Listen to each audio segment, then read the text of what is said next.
एक जंगल के बाहर एक बड़ा पुराना महल था। महल के अंदर एक जादूगरनी रहा करती थी। जादूगरनी बूढ़ी और बहुत शैतान थी। उसके पास एक चील रहता था जिसका वो पाँव बांध कर रखती थी।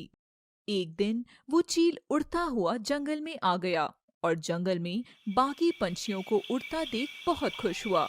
इन सब की जिंदगी कितनी अच्छी है जो ये अपनी मर्जी से कहीं भी उड़ सकते हैं और कितने खुश भी हैं। ये देखकर चील की आंखों में आंसू आ जाते हैं और वो जोर जोर से रोने लगता है। चील के गिरते हुए आंसू नीचे जंगल में सो रही नागिन लतिका पे गिरते हैं। लतिका चौंक कर उठती है। अरे ये पानी कहाँ से गिर रहा है? पूरी नींद खराब कर दी। लतिका ऊपर देखती है। उसे आसमान में एक चील उड़ता दिखाई देता है जो रो रहा था। अरे ये चील तो बहुत रो रहा है। पर ये रो क्यों रहा है? शायद ये भूखा होगा इसलिए। पर चील और सांप की तो हमेशा की दुश्मनी है। कहीं इसने मेरा ही नाश्ता कर लिया तो?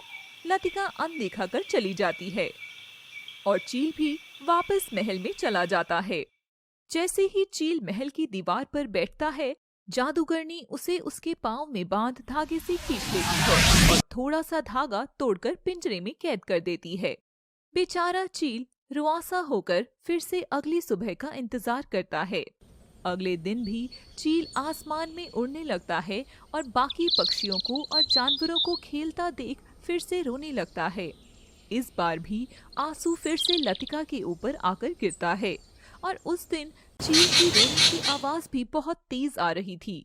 ये देख लतिका बहुत परेशान हो जाती है। आखिर ये चील इतना क्यों रोता है? कोई तो बड़ी बात होगी। मुझे इससे पूछना चाहिए। लतिका चील के नीचे खड़ी होकर आवाज लगाती है। लतिका नागिन वस्त्रों में रहती है। अरे चील, मैं तुम्हें इतने समय से देख रही हूँ। तुम बस एक जगह रुककर रोते क्यों हो? क्या तकलीफ है तुम्हें? तुम कौन हो और मुझ चील का दर्द क्यों पूछ रही हो? मैं नागिन हूँ। मेरा नाम लतिका है। और नागिन रूप में आ जाती है। क्या? एक नागिन होकर तुम एक चील से बात क्यों कर रही हो? तुम्हें डर नहीं लगता? डर? कैसा डर? अगर मैं तुम पर आक्रमण कर तुम्हें मार डालूं तो? नहीं चील, मैं इतना तो तुम्हें देखकर समझ गई हूँ। तुम ऐसा कुछ नहीं करोगे। वैसे मेरा नाम समर है। समर? इतना अच्छा नाम और एक चील का? दरअसल मेरे नाम के साथ मेरे बहुत से राज जुड़े हुए हैं। दोनों एक दूसरे से बात कर रहे थे कि तभी शाम हो जाती है और लतिका, मुझे जाना होगा। पर तुम कुछ बता रहे थे। मुझे जाना है वरना वो मुझे मार डालेगी। वो कौन? और लतिका के सामने ही समर महल की ओर वापस चला जाता है जैसे उसे कोई खींच रहा हो। अगले दिन लतिका उस चील का इंतजार करती है। आज मैं उस समर से सारी बात पूछूंगी कि आखिर वो इतना परेशान क्यों है। रोज की तरह समर महल से बाहर उड़ता हुआ बाहर जंगल में आकर बाकी पक्षियों को दूर तक उड़ता देखता है और अपने पाँव में बंधी उस रस्सी को देखता है और फिर से जोर जोर से रोने लगता है। रोज की तरह लतिका उसकी आवाज सुनकर उसके पास जाती है और आसमान में देखकर उसे नीचे आने को कहती है। समर, तुम यहाँ पेड़ पर आकर बैठ जाओ। हम दोनों आराम से बात करते हैं। नहीं, मैं ऐसा नहीं कर सकता हूँ। मैं बहुत मजबूर हूँ। मजबूर? कैसा मजबूर? क्या हुआ मुझे बताओ। अब तो हम अच्छे दोस्त बन गए हैं। समर लतिका को अपने पाँव पर बंधी रस्सी दिखाता है। ये क्या है तुम्हारे पाँव पर? ये रस्सी कैसी? तुम नीचे आओ, मैं इससे खोल देती हूँ। नहीं, ये कोई ऐसी वैसी रस्सी नहीं है। अगर ये मेरे पाँव से खुल गई तो वो मुझे मार डालेगी। कौन तुम्हें मार डालेगी समर? लतिका, मुझे एक जादूगरनी ने अपने महल में कैद कर रखा है। कैद? पर वो क्यों? ये जो मेरे पाँव में तुम रस्सी देख रही हो, ये कोई साधारण रस्सी नहीं है। ये रस्सी मेरे जीवन और मौत की रस्सी है। लतिका आश्चर्य से सब सुन रही थी। जादूगरनी की इस रस्सी की लंबाई जिस दिन खत्म हो जाएगी वो मुझे मार डालेगी। तुम्हें पता है लतिका, मैं रोता क्यों हूँ? आस-पास उड़ते इन पक्षियों को देखकर रोता हूँ कि ये जंगल के उस पार भी उड़ सकते हैं, पर मैं तो सिर्फ जितनी लंबी ये रस्सी है उतना ही दूर उड़ सकता हूँ। और फिर रोने लगता है। समर, तुम रोना बंद करो और मुझे पूरी बात बताओ। मैं रोज महल से बाहर आता हूँ और जब महल में वापस जाता हूँ तो जादूगरनी मेरे पाँव पर बंधी इस रस्सी में से मेरे पंख जितनी रस्सी काट कर छोटी कर देती है। पर वो ऐसा क्यों करती है? ताकि वो मुझे तड़पा सके और मैं उसे जवान कर सकूं। जिस दिन रस्सी की लंबाई सिर्फ मेरे एक पंख जितनी बचेगी, उस दिन वो मुझे मारकर मेरा खून पी जाएगी। समर, मैं एक नागिन हूँ। मैं जादू से तुम्हारी रस्सी खोल सकती हूँ, फिर तुम उड़कर कहीं दूर चले जाना। इतना आसान नहीं है लतिका, मैं कोई मामूली चील नहीं हूँ। लतिका सारी बातें ध्यान से सुन रही थी, आंखें बड़ी करते हुए। मेरा नाम समर है। मेरे बाबा पड़ोस के राज्य के राजा हैं और मैं उनका छोटा बेटा हूँ। मेरी सुंदरता और कुशलता के चर्चे हर राज्य और हर गांव में होते थे और धीरे धीरे मेरे लिए शादी के ढेर सारे प्रस्ताव आने लगे। क्या तुम इंसान हो? तो फिर ये चील रूप में कैसे? ये बात बहुत साल पहले की है। एक दिन महल में मुझसे शादी करने के लिए एक लड़की आई, जो असल में लड़की नहीं, कोई कुबड़ी सी बुढ़िया थी जिसने घूंघट किया हुआ था। सबने उसे देखकर बहुत मजाक बनाया। बुढ़िया, तू मेरे सुंदर बेटे से शादी करना चाहती है? तेरी इतनी हिम्मत? चली जा यहाँ से, वरना मैं तेरा सर कलम करवा दूंगा। घमंडी राजा, तुझे अपने बेटे की सुंदरता का इतना घमंड है ना? मैं शाप देती हूँ कि जिस सुंदरता का इसे घमंड है, मैं वो छीन लूंगी। हाँ। ये सुनते ही सभी डर जाते हैं और बुढ़िया से माफी मांगते हैं, पर बुढ़िया गुस्से से महल से बाहर चली जाती है। महाराज, कहीं ये हमारे समर को तो कुछ नहीं करेगी? नहीं, मैं समर को कुछ नहीं होने दूंगा। और एक दिन जब मैं इस जंगल से गुजर रहा था तो मैंने सामने एक लड़की को पेड़ के पास बेहोश पड़े देखा। मुझे उस पर दया आ गई और मैं उसकी मदद करने चला गया। फिर आगे क्या हुआ? मैंने उस लड़की को सीधा किया और उसे हिलाकर पूछा, कौन हो तुम? क्या हुआ तुम्हें? लड़की कुछ होश में आने लगी। मैंने नदी से पानी लाकर उसके चेहरे पर डाला और वो होश में आ गई। कौन हो तुम और तुम यहाँ कैसे पड़ी हो? मेरा नाम संगीता है। वो मैं थोड़ी देर पहले यहाँ से गुजर रही थी तो मुझे पेड़ के पास एक बुढ़िया नजर आई। बुढ़िया? कौन बुढ़िया? वो बुढ़िया कुबड़ी और बहुत भद्दी सी दिखती थी। उसने मुझे खाने को एक सेब दिया। मैं बहुत भूखी थी तो मैंने सेब लेकर खा लिया और जैसे ही वो सेब खाया तो मुझे चक्कर आने लगी और मैं बेहोश हो गई। जरूर ये वही पागल बुढ़िया होगी जो मेरे महल में आई थी। महल? क्या तुम राजकुमार हो? हाँ, मैं एक राजकुमार हूँ और मुझसे शादी करने का प्रस्ताव लेकर वो पागल बुढ़िया मेरे पास आई थी। बेचारी बुढ़िया, तुम तो कितने सुंदर हो। मैं भी राजकुमारी हूँ। मेरा महल जंगल के बाहर ही है। तुम चाहो तो वहाँ चलकर आराम कर सकते हो। समर और संगीता एक दूसरे की आंखों में देखते हैं और समर उसके साथ चला जाता है। समर महल में प्रवेश करता है और देखता है कि संगीता का महल समर के महल से भी विशाल था। समर महल को देखता ही रह गया कि तभी संगीता बहुत सुंदर से वस्त्र पहनकर उसके सामने आकर खड़ी हो जाती है। संगीता, तुम बहुत खूबसूरत हो। संगीता शर्मा जाती है और समर संगीता के पास जाकर संगीता का हाथ थाम लेता है। तुम भी बहुत अच्छे हो समर। संगीता, क्या तुम मुझसे विवाह करोगी? मैं तुम्हें मेरे महल ले चलूंगा। हाँ समर, मैं भी तुमसे विवाह करना चाहती हूँ। तभी समर की नजर सामने लगे शीशे पर पड़ती है और वो देखता है कि वो जिस लड़की को गले लगा रहा था वो असल में वही बुढ़िया है जो उसके महल में आई थी। ये देखते ही समर संगीता को जोर से धक्का देता है। कौन हो तुम? दूर हटो मुझसे। तू तो फंस ही गया इस माया के जाल में। और संगीता बुढ़िया के रूप में आ जाती है और समर देखता है कि पूरा महल खंडर में बदल जाता है और सामने खड़ी बुढ़िया बहुत बड़ी बन जाती है। समर बहुत डर जाता है। मुझे जाने दो, मुझे माफ कर दो। तुझे क्या लगा था मैं कोई ऐसी ही बुढ़िया हूँ? मैं एक बहुत बड़ी जादूगरनी हूँ और अब तुम्हें पता चलेगा कि मेरा शाप का असर तुम पर कैसे पड़ेगा। समर जादूगरनी के आगे हाथ जोड़ने लगता है और जादूगरनी एक छड़ी घुमाकर उसे चील में बदल देती है और समर चील बनकर इधर उधर उड़ने लग जाता है। अब से तुम मेरे गुलाम होंगे। और उसके पाँव में एक रस्सी बांध देती है।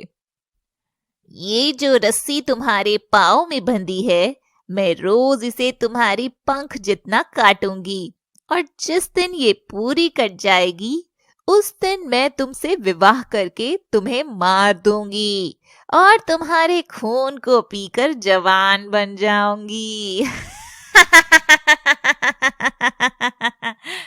और तब से मैं यहीं उड़ रहा हूँ लतिका। वो जादूगरनी रोज मेरी रस्सी काट रही है और एक दिन वो मुझे मार देगी। लतिका समर की बात सुनकर रोने लग जाती है और चील भी रोता हुआ महल की ओर चला जाता है और लतिका भी वापस चली जाती है। लतिका घर जाने पर पूरी रात समर के बारे में सोच रही थी और समर भी रुआसा बस लतिका के बारे में ही सोच रहा था कि तभी जादूगरनी आकर समर के पाँव में बंधी रस्सी को उसके पंख से नापकर काट देती है। अगले दिन लतिका समर से मिलने जंगल की ओर जाती है। समर भी महल से उड़ता हुआ बाहर आता है और देखता है कि अब वो कम दूरी पर ही उड़ पा रहा था। तभी लतिका समर को आवाज लगाती है, समर, ओ समर, कहाँ हो तुम? इधर देखो लतिका, मैं पेड़ के पीछे हूँ। पेड़ के पीछे क्यों?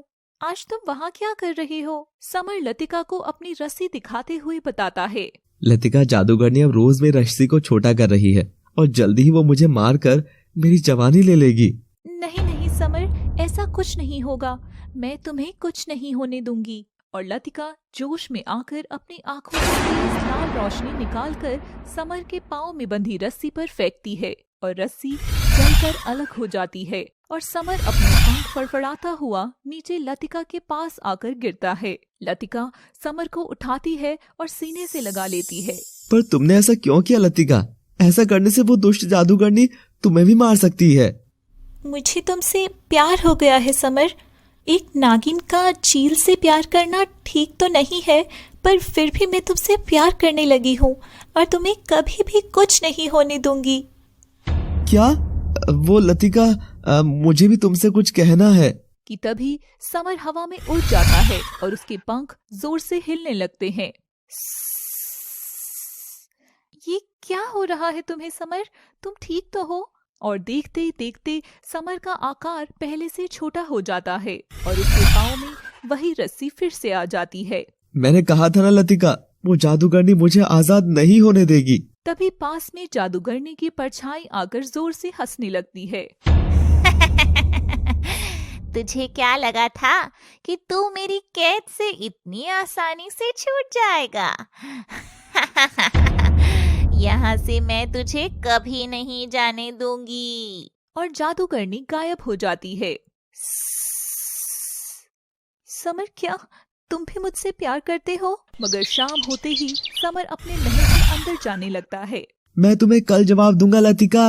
लतिका उदास होकर घर चली जाती है, पर उसे रात भर नींद नहीं आती और अगले दिन वो समर के जवाब के लिए जंगल में जाती है और समर के आने का इंतजार करती है।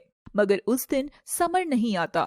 लतिका को बहुत चिंता होती है और अगले दिन भी वो वहां जाकर समर का इंतजार करती है, पर समर उस दिन भी नहीं आता। समर, तुम 2 दिन से कहाँ हो? कहीं उस जादूगरनी ने तो तुम्हें कुछ नहीं कर दिया? तुम चिंता मत करो समर, मैं तुम्हें बचा लूंगी। और लतिका नागिन रूप में जादूगरनी के महल की ओर चली जाती है। लतिका देखती है कि महल के बाहर 2 बड़े शतुरमुर्ग खड़े हैं और महल की सभी खिड़कियों पर बहुत सारे पक्षी बैठे हुए थे। ये क्या है? इतने सारे पक्षी इस जादूगरनी के महल पर क्या कर रहे हैं? और नागिन अपने सांप रूप में आकर महल के नीचे से अंदर चली जाती है और थोड़ी दूर चलकर देखती है कि दोनों शतुरमुर्ग नागिन के सामने खड़े होते हैं। ए नागिन, तुम यहाँ क्या कर रही हो? अगर जादूगरनी ने तुम्हें देख लिया तो वो तुम्हें भी किसी पक्षी में बदल देगी। चली जाओ यहाँ से। तभी नागिन रूप से वो लतिका बन जाती है और दोनों शतुरमुर्ग से कहती है, मैं यहाँ उस चील की तलाश में आई हूँ जिसको इस जादूगरनी ने कैद कर रखा है। समर नाम है उसका। क्या आप राजकुमार को बचाने आई हैं? अगर हमने आपकी मदद की तो वो जादूगरनी हमें भी मार डालेगी।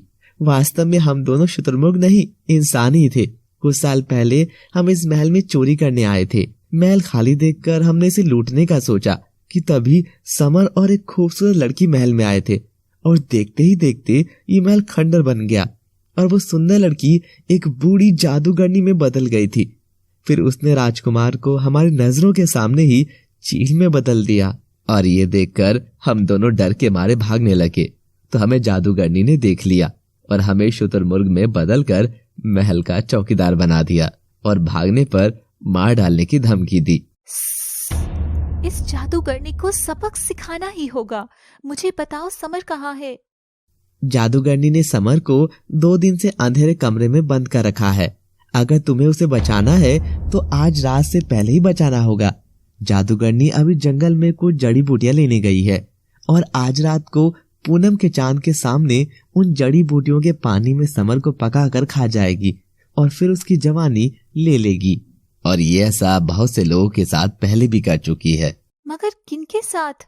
शुतुरमुर्ग एक कमरे की ओर इशारा करते हैं। तुम्हें बाकी सवालों के जवाब उस कमरे में मिलेंगे, मगर जो करना है जल्दी करना होगा। लतिका भागकर उस कमरे में जाती है और देखती है सामने बहुत से पक्षियों के पंख और हड्डियां पड़ी रहती हैं। लतिका थोड़ा इधर उधर देखती है तो उसे एक पिंजरा दिखाई देता है।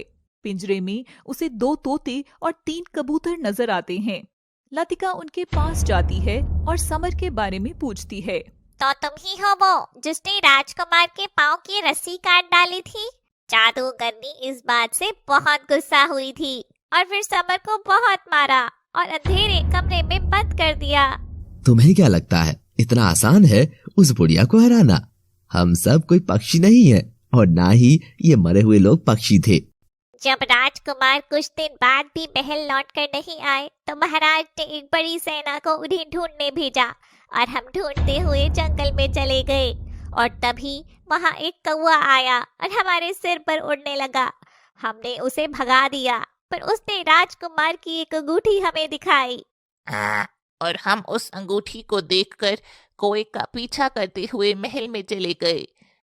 जैसे ही हम महल के अंदर गए तो हमने देखा कि वो कौवा वही बुढ़िया जादूगरनी थी और हम सबको भी पक्षी में बदलकर कैद कर दिया।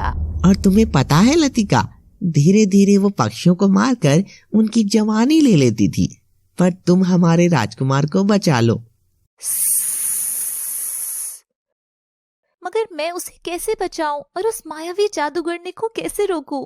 जिस अंधेरे कमरे में जादूगरनी ने समर को कैद कर रखा है उस कमरे में एक जादुई दरवाजा है। अगर उस जादुई दरवाजे को तुम ढूंढकर खोल लेती हो तो उसमें तुम्हें एक आईना मिलेगा और उस आईने को तुम्हें उस बदसूरत सी बुढ़िया को दिखाना होगा। जैसे ही वो खुद की असल सूरत उसमें देखेगी वो आईने में कैद हो जाएगी और फिर तुम उसे तोड़ देना। लतिका यह जानकर बहुत खुश होती है और समर के पास जाती है। समर कमरे में आई रोशनी में से लतिका को देख लेता है और जोर जोर से रोने लगता है। लतिका तुम आ गई और मुझे आखिरी बार देख लो, आज वो जादूगरनी मुझे खा जाएगी। नहीं समर, मैं तुम्हें कुछ भी नहीं होने दूंगी। लतिका तुमने जवाब मांगा था ना? हाँ, मैं भी तुमसे बहुत प्यार करता हूँ, पर अब कुछ नहीं हो सकता है। तभी महल में जादूगरनी की आवाज गूंजने लगती है। कोई घुसपैठिया मेरे घर में आया है, अब मैं उसे भी खा जाऊंगी। लतिका तुम भाग जाओ वरना वो तुम्हें भी मार डालेगी। लतिका समर को शांत करते हुए अपने नागिन रूप में आ जाती है और शक्तियों से 2 लतिका में बदल जाती है। एक लतिका समर के पास रुक जाती है और एक लतिका बाहर जादूगरनी के पास चली जाती है। तो तू है वो नागिन? क्यों रे नागिन, तुझे डर नहीं लगता जो तू यहाँ मरने आई है? डर तो अब तुझे लगेगा दुष्ट जादूगरनी, मैं मेरे समर को कुछ नहीं होने दूंगी। दूसरी और असली लतिका कमरे में जादुई दरवाजा ढूंढकर खोल लेती है और उसके अंदर रखा आईना उठा लेती है। इस और जादूगरनी और लतिका में लड़ाई होती है। जादूगरनी अपनी शक्तियों से लतिका पर वार करती है पर लतिका केवल परछाई थी तो बच जाती है। पर जादूगरनी लतिका की परछाई को नष्ट कर देती है। ये पागल लड़की बचाने आई थी समर को मुझसे। जादूगरनी समर के पास जाती है और उसे पिंजरे से बाहर निकालती है। तेरी नागिन को तो मैंने मार डाला, अब तेरी बारी है लड़के। बनाया था ना तुम सबने, अब देख मैं तेरी सारी जवानी छीन लूंगी। बहुत हो गया बुढ़िया, अब मेरी लतिका तेरा खेल खत्म कर देगी। और तभी लतिका जादूगरनी के सामने वो आईना ले आती है और उसमें जादूगरनी का असली चेहरा उसे दिखाती है, जिसे देख जादूगरनी बहुत डर जाती है। नहीं नहीं, ये क्या किया तूने लड़की? और जादूगरनी आईने में समा जाती है। जैसे ही वो शीशे में कैद होती है, लतिका उस आईने को उठाकर महल से नीचे फेंक देती है और वो टूट जाता है। आईने के टूटते ही जादूगरनी का श्राप भी टूट जाता है और समर चील से सुंदर मानव रूप में आ जाता है और बाकी पक्षी भी इंसानी रूप में बदल जाते हैं। तुमने मुझे बचा ही लिया लतिका, मैं तुमसे बहुत प्यार करता हूँ। मैं भी तुमसे प्रेम करती हूँ समर। लतिका आओ, अब अपने घर चलें। दोनों एक दूसरे के गले लगते हैं और सभी समर के महल चले जाते हैं। लतिका और समर खुशी खुशी रहने लगते हैं। समर और लतिका खुशी खुशी अपने महल में रहने लगे थे कि एक दिन लतिका समर से कहती है, समर मुझे अब ये महल की जिंदगी अच्छी नहीं लगती है। क्यों, क्या हुआ लतिका, क्या तुम्हें किसी चीज की कमी है? नहीं समर, शायद तुम भूल गए हो, मैं एक इच्छाधारी नागिन हूँ। मैंने अपनी जिंदगी जंगल में खुले में ही काटी है और मैं यूं महलों में कैद होकर नहीं रह सकती। तुम ठीक कह रही हो लतिका, श्राप की वजह से मैं भी इतने साल चील बनकर आसमान में उड़ता था, लेकिन अब मेरा भी इन चार दीवारों में दम घुटता है। और यूं दोनों कुछ समय के लिए महल छोड़कर वापस जंगल में चले जाते हैं। समर, मुझे साधारण जीवन ही जीना है, ये महारानी वाला जीवन नहीं। जैसी तुम्हारी मर्जी लतिका, मैं वही रहूंगा जहाँ मेरी लतिका के रहने का दिल करेगा। और दोनों खुशी खुशी एक दूसरे को गले लगाते हैं और जंगल में एक छोटे से घर में रहने लगते हैं। समर रोज लकड़ी काट कर लाता और लतिका साधारण कन्या की तरह घर का सभी काम करती। दोनों बहुत आराम से जंगल में अपना समय काट रहे थे। मगर एक रोज जब लतिका सुबह सोकर उठती है तो उसने अपने दरवाजे पर एक ऐसी चीज देखी जिसे देखकर उसके होश उड़ गए। लतिका समर को उठाती है। समर, समर जल्दी उठो, देखो यहाँ। समर उठकर दरवाजे पर देखता है तो सामने फर्श पर जादूगरनी का जादुई आईना उल्टा पड़ा रहता है। ये क्या, ये तो तुमने तोड़ दिया था। हाँ समर, मैंने अपनी आंखों से इसके टुकड़े टुकड़े होते हुए देखा। रुको, मैं भी देखता हूँ।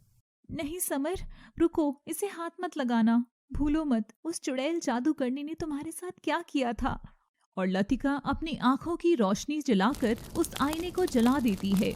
जैसे ही वो आईना जलता है वो हवा में उड़ने लगता है और उसमें लतिका और समर जो देखते हैं उसे देखकर उनके होश उड़ जाते हैं। लतिका और समर आईने में देखते हैं कि लतिका के बाल हवा में लहरा रहे हैं और उसने समर का गला पकड़कर हवा में उठा रखा है और देखते देखते लतिका समर को मार डालती है। और लतिका का चेहरा बहुत डरावना था, लाल आंखें, और वो यूं हंस रही थी मानो उसने कोई बदला पूरा कर लिया हो। तभी वो आईना बोल पड़ा, हा हा हा हा हा हा हा हा हा हा हा हा। यही सच है बेवकूफ लड़के, ये नागिन तुझे नहीं छोड़ेगी। हा हा हा हा। और गायब हो जाता है। यह देखने के बाद घर के अंदर जाते हैं। लतिका बहुत डरी होती है। समर, मैं तुम्हें कभी भी चोट नहीं पहुंचा सकती। मैं जानता हूँ लतिका, मुझे ऐसा लगता है कि किसी की चाल है हम दोनों के खिलाफ। मुझे पता है कि तुम मुझसे बहुत प्रेम करती हो लतिका। यह सब पेड़ के पीछे छिपकर कोई देख रहा था, जिसके काले घने बाल इतने बड़े थे कि नीचे जमीन को छू रहे थे।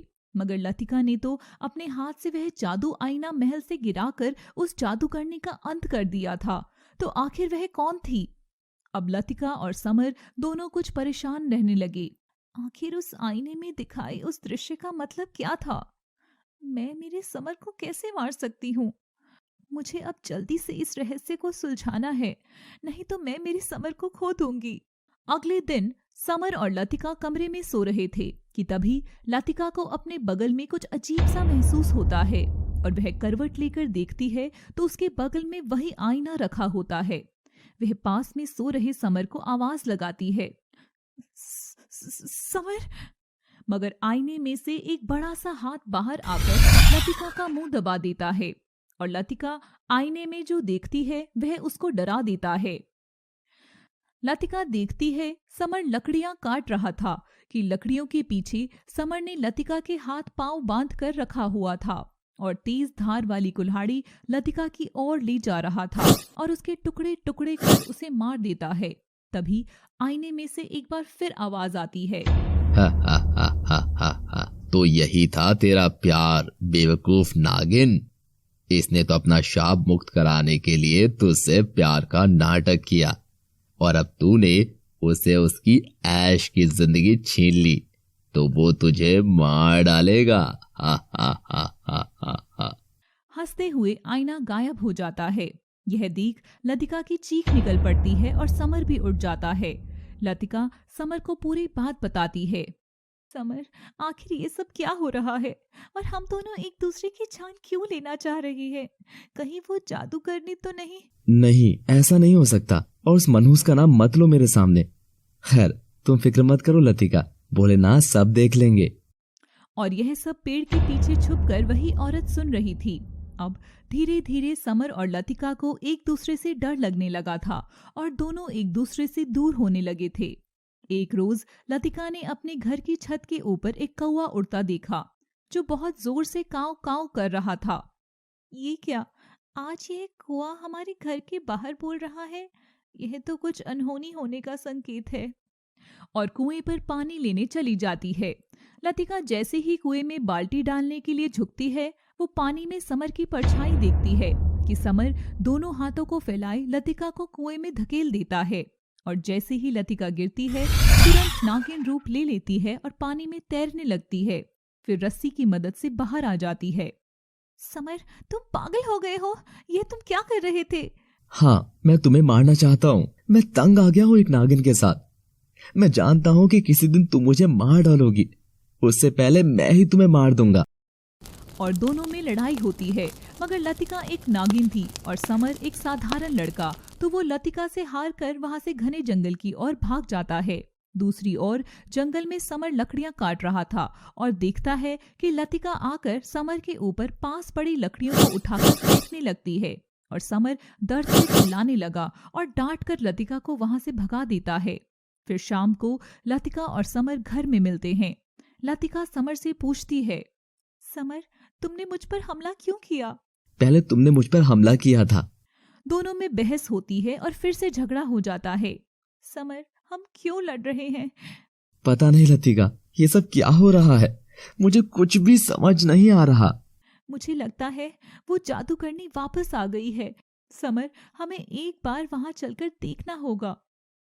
समर और लतिका जादूगरनी के महल में जाकर देखते हैं तो वहां जो आईना लतिका ने तोड़ा था वो उस जगह नहीं था। यह देख समर और लतिका बहुत डर जाते हैं। समर, समर, वो वापस आ गई है। समर, मैं तुम्हें खोना नहीं चाहती हूँ। और घर चले जाते हैं। उसके बाद रात में लतिका देखती है कि समर नींद में सो रहा था और एकदम से हवा में उड़ने लगा था।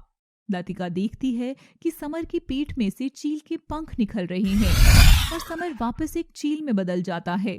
यह देख लतिका की चीख निकल पड़ती है, समर, क्या हुआ मेरे समर को? समर! इतने में चीखते हुए लतिका उठती है तो देखती है कि वह एक सपना होता है और उसके बगल में समर नहीं था। समर कहाँ चला गया? लतिका समर को ढूंढते हुए बाहर जाती है और देखती है कि पेड़ के पास खड़ा होकर वह किसी से बातें कर रहा था। लतिका पेड़ के पीछे कौन था वह नहीं देख पा रही थी, पर उसे समर की बातें सुनाई दे रही थी। हाँ, कल अमावस्या की रात है। मैं जानता हूँ मुझे क्या करना है। मैं लतिका को बिना पता लगे उसकी बलि चढ़ाकर तुमको वापस जिंदा कर दूंगा।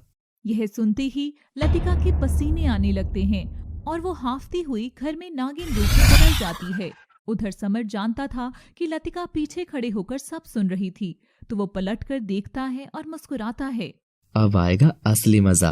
मैंने समर से इतना प्यार किया और समर ने मेरे साथ ऐसा किया। अब मैं खुद उसे मार डालूंगी। तभी समर अंदर आता है। अब समर के सामने नागिन रूप में लतिका खड़ी थी और बिना कुछ बोले समर के ऊपर जोर से हमला कर देती है।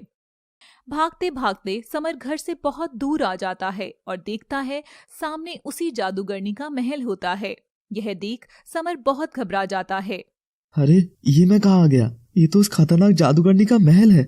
मुझे यहाँ से जाना होगा। कि तभी समर के सामने वो जादुई आईना आ जाता है और वह उसमें देखने लगता है। जादुई आईने में समर को एक बहुत ही सुंदर लड़की दिखाई देती है और वो उसको देखते रहता है। धीरे धीरे आईना महल के अंदर चला जाता है और समर भी पीछे पीछे उस महल के अंदर चला जाता है और अचानक उस आईने से आवाज आने लगती है। हा हा हा हा हा हा। तू मेरे जाल में फंस ही गया। अब तू यहाँ से बचकर नहीं जा सकता समर। तेरी वजह से मैंने उनको खो दिया। उनको? कौन? कौन हो तुम? और मुझे जाने दो यहाँ से। आईने में से एक बहुत सुंदर सी लड़की बाहर आती है। मेरा नाम नलिनी है। मैं उसी जादूगरनी की बेटी हूँ जिसको तूने और उस नागिन ने मिलकर मार डाला था। नहीं, मुझे जाने दो यहाँ से। वो पहले मुझे उसने बंदी बनाया था और लतिका ने तो सिर्फ मुझे बचाया था। मेरी माँ ने तो बस तुमसे शादी करने की इच्छा जताई थी और वो खुद के लिए नहीं, मेरे लिए तुम्हारा रिश्ता मांगने आई थी। पर तुमने उनकी बात सुने बिना ही उनको बेइज्जत करके अपने महल से बाहर निकाल दिया। तब माँ ने मुझे कुछ सालों के लिए जादू सीखने के लिए जादू की नगरी में भेज दिया था। क्या? तुम्हारा हाथ? पर वो तो बोली कि मुझसे विवाह कर मेरी जवानी ले लेंगी। हाँ मूर्ख लड़के, वो तुझसे बदला लेने के लिए ऐसा करने वाली थी और जब मैं लौट कर आई तो तुम दोनों मेरी माँ को मार चुके थे। तो फिर वो आईना, वो यहाँ कैसे? वो तो छत से गिरकर टूट गया था ना। कितने भोले हो तुम। यह वो आईना नहीं है, यह मेरा जादुई आईना है जिसे मेरी माँ ने मुझे तोहफे में दिया था और बताया था कि इस आईने से मैं हमेशा उनसे बात कर सकती हूँ। उस दिन जब तुम मेरी माँ को मार रहे थे तब मैं दूर बैठकर भी इस शीशे में सब देख रही थी और अब मैं तुम्हें नहीं छोड़ूंगी। नहीं, ऐसा मत करो। मुझे जाने दो नलिनी यहाँ से। नलिनी समर के ऊपर मंत्र मारकर उसे अपने जादुई आईने में कैद कर लेती है। नहीं नहीं, मुझे यहाँ से बाहर निकालो। मेरा दम घुट रहा है। पर समर की कोई भी आवाज बाहर नहीं सुनाई देती है। अब तू सड़ यहाँ पूरी उम्र। तेरी वो नागिन भी तुझे नहीं ढूंढ पाएगी। अब उसकी बारी है। और जंगल की ओर निकल जाती है। इस ओर लतिका समर का इंतजार कर रही थी।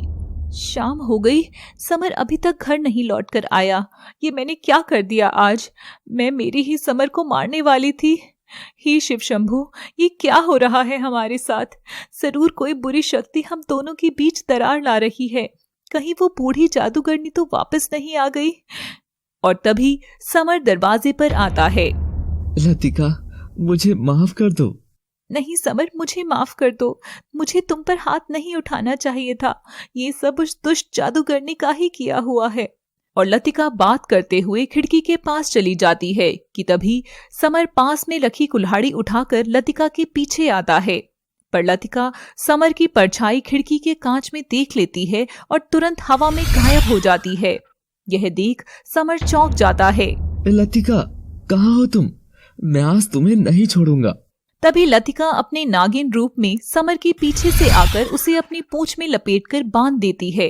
बता कौन है तू? बता, वरना मैं तुझे यही मेरे जहर से मार दूंगी। ये कैसी बातें कर रही हो तुम?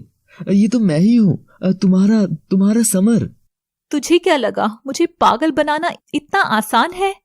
जिस रात तू समर का भेष बदलकर पेड़ के पास खड़ी होकर नाटक कर रही थी तब मैंने तुझे देख लिया था। और आज भी जब तू समर बनकर आई मैं तो तभी तेरे हाथ देखकर समझ गई थी कि यह मेरा समर नहीं है, तू उसका भेष ले लिए है। पर तू शायद तेरे कोमल हाथ को बदलना भूल गई थी। अब बता कौन है तू? तो चल, तुझे पता चल ही गया। वैसे भी लुक्का छुपी बहुत हो गई थी। अब तू तेरे पति को बचा सके तो बचा ले। कहाँ है मेरा समर? बोल दुष्ट जादूगरनी। इतना सुनते ही नलिनी लतिका के चुंगल से छूटकर हवा में गायब हो जाती है और लतिका चौंक जाती है। मेरा समर ना जाने कहाँ होगा, किस हाल में होगा। मुझे उसे ढूंढना ही होगा। लतिका नागिन के कपड़ों में समर को ढूंढते हुए उसी जादूगरनी के पुराने महल में जाती है और देखती है कि वहां समर नहीं था। समर, कहाँ हो तुम? जहाँ कहीं भी हो, बस जल्दी घर आ जाओ, मैं तुम्हारे बिना नहीं रह सकती हूँ। समर लतिका की आवाज सुनकर कांच के अंदर से ही चीखता है, पर उसकी आवाज बाहर नहीं आती है कि तभी वहां वही बूढ़ी जादूगरनी आ जाती है। तू तो फंस ही गया मेरे जाल में। आज तो तुझे मैं खा ही जाऊंगी नागिन, छोड़ूंगी नहीं तुझे। दुष्ट जादूगरनी, तुम मरी नहीं अभी तक? क्यों हमारे पीछे पड़ी हुई है? तभी लतिका अपने सांप वाले रूप में आकर उस जादूगरनी पर जोर जोर से वार करती है, पर जादूगरनी को नहीं लगती। जैसे ही लतिका जादूगरनी को छूती है, वो तुरंत हवा बन जाती थी। मैं इसे छू क्यों नहीं पा रही हूँ? जरूर कुछ तो गड़बड़ है। और लतिका अपनी नागिन की शक्तियों के द्वारा अदृश्य हो जाती है और देखती है कि पर्दे के पीछे एक विशाल शीशा रखा है और उसके ऊपर रोशनी जली हुई है, जो शीशे से टकरा रही है और उस जादूगरनी की परछाई बन रही है। अच्छा, तो ये बात है, मेरे साथ खेल खेला जा रहा है। यह तो असली जादूगरनी है ही नहीं। और अपनी पूंछ के वार से पर्दे के पीछे रखे उस शीशे को तोड़ देती है। जैसे ही वो शीशा तोड़ती है, नलिनी की शक्तियां भी कमजोर हो जाती हैं और वह चीख पड़ती है। अच्छा, तो इस पूरे खेल के पीछे कोई और ही था। तभी नलिनी लतिका के सामने आ जाती है और लतिका को पूरी बात बताती है। मेरी माँ ने तुम्हारा क्या बिगाड़ा था नागिन? तुम्हारी माँ एक दुष्ट जादूगरनी थी। उसने ना जाने अपने घमंड की वजह से कितने जानवरों को चोट पहुंचाई है। मुझे तो तेरा खेल तभी समझ जाना चाहिए था जब तो हम दोनों पति पत्नी में लड़ाई करवा रही थी। हाँ, और मैं तेरे समर को तुझसे दूर कर दूंगी। और दोनों की भयंकर लड़ाई होती है। लतिका जैसे ही नलिनी की ओर आक्रमण करती है, नलिनी तुरंत हवा में उड़ जाती है। लतिका को समझ नहीं आ रहा था कि नलिनी का अंत कैसे किया जाए। लतिका दोनों हाथ जोड़कर शिव की आराधना करती है। हे शिव, मुझे रास्ता दिखाइए, मैं अपने समर को कैसे बचाऊं? तभी वहां एक दिव्य शक्ति प्रकट होती है। लतिका, इस जादूगरनी ने तुम्हारे समर को एक जादुई आईने के अंदर कैद कर दिया है। अगर तुम उसे बचाना चाहती हो, तुम्हें नलिनी को समर की जगह भेजना होगा, पर यह कार्य सिर्फ नलिनी की मर्जी से ही होगा। और यह बोलकर वह रोशनी गायब हो जाती है। यह कैसे संभव है कि नलिनी अपनी मर्जी से उस आईने के अंदर चली जाएगी? लतिका कुछ सोचती है और फिर वापस सांप से नागिन भेष में बदलकर नलिनी को ललकारती है। ए दुष्ट जादूगरनी, तू भी तेरी माँ जैसी ही निकली। तुझ में दम है तो समर को छोड़कर मुझसे लड़कर दिखा। लतिका की बात सुनकर नलिनी हंसते हुए उसके सामने आ जाती है। तुझे पता है, तेरी माँ को मैंने यहीं से एक आईने में कैद कर दिया था और तुझे भी ऐसे ही मार डालूंगी। मन तो करता है मैं तुझे शीशे में डालकर ऐसे ही मार डालूं। अगर तुझे लड़ना ही है तो आईने के अंदर लड़ाई कर कर दिखा। जो जीतेगा वही बाहर आएगा और जो हारेगा उसी आईने में कैद रहेगा। नलिनी लतिका की बात मान जाती है और अपना जादुई आईना बाहर ले आती है। लतिका आईने के अंदर समर को कैद देखकर बहुत दुखी होती है। यह लड़ाई तेरी और मेरी है, इसमें समर को बीच में मत ला। हाँ, यह लड़ाई तेरी और मेरी है। इस चूहे को तो मैं तुझे मारने के बाद खा लूंगी। और नलिनी समर को बाहर निकालकर हंसते हुए खुद आईने में चली जाती है। और जैसे ही नलिनी आईने में जाती है, लतिका तुरंत आईने को पर्दे से ढक देती है। मूर्ख जादूगरनी, तू यह भी ना समझ सकी। और आईने को उठाकर महल के नीचे फेंक देती है और आईना नीचे गिरते ही टूट जाता है और उसके साथ नलिनी भी मर जाती है। लतिका और समर एक दूसरे से खुशी खुशी गले लगते हैं और वहां से चले जाते हैं।